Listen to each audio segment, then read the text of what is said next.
মোহাম্মদপুরে আমরা অনেক আগের থেকেই এই চিরুনি অভিযান এটি পরিচালনা করে আসছি। বিশেষ করে মোহাম্মদপুরের রায়ের বাজার, জেনেভা ক্যাম্প, চাঁদ উদ্যান, ঢাকা উদ্যান, বসিলা সকল এলাকাতে আমাদের অভিযান চলে। হয়তো একসঙ্গে আমরা অভিযান মাঝে মাঝে করি, বাট বিভিন্ন জায়গায় ফেজ ওয়াইজ আমরা অভিযান পরিচালনা করে আসছি। তো এখন জেনে থাকবেন যে গত এক সপ্তাহের মধ্যে দুটি মার্ডারের ঘটনা ঘটেছে রায়ের বাজারে।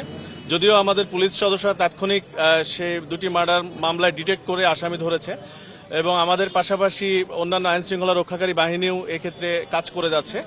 তো এর পাশাপাশি আমাদের মাননীয় আইজিপি স্যার, আমাদের কমিশনার স্যার এবং আমাদের যে সিনিয়র অথরিটি রয়েছেন সকলেই এই মোহাম্মদপুরকে গুরুত্ব দিয়ে আমাদের আজকে এই বসিলা যে আমাদের এখানে একটি ক্যাম্প রয়েছে, এই ক্যাম্পের আগেই এই ক্যাম্পে জনবল যা ছিল তার চেয়ে বাড়ানো হয়েছে এবং এই ক্যাম্পে এখন 2 প্লাটুন এপিবিএন, দ্যাট মিনস 66 জন এপিবিএন আইজিপি স্যার আমাদের দিয়েছেন।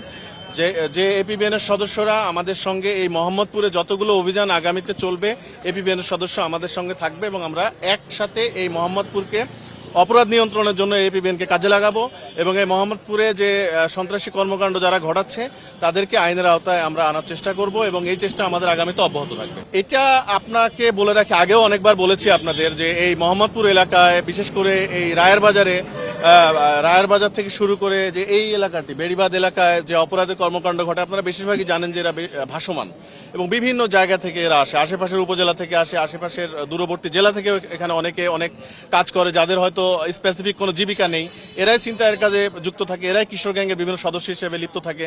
তো আমরা যেটি তাদেরকে জানাতে চাই, হয় তারা এখানে বৈধভাবে কাজ করে জীবিকা নির্বাহ করবে, অবৈধ কোনো কাজের সঙ্গে জড়িত থাকবে না, না হলে এই এলাকা তাদের ছাড়তে হবে। আসলে মিনি থানা বলতে এখানে একটি অস্থায়ী ক্যাম্প অনেক আগের থেকে আমাদের কাজ করে আসছে, কিন্তু সেই ক্যাম্পের সদস্য সংখ্যা একটু কম ছিল।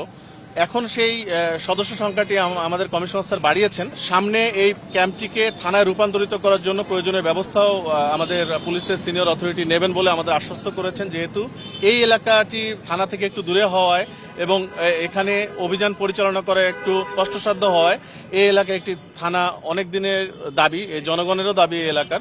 সেই সাথে আমরাও এটি অনুধাবন করেছি, এই এলাকার একটি থানা হলে এখন যে আইন শৃঙ্খলা পরিস্থিতি আছে এর চেয়ে হয়তো আইন শৃঙ্খলা পরিস্থিতি আরেকটু আমরা ভালো রাখতে পারবো এই এলাকার।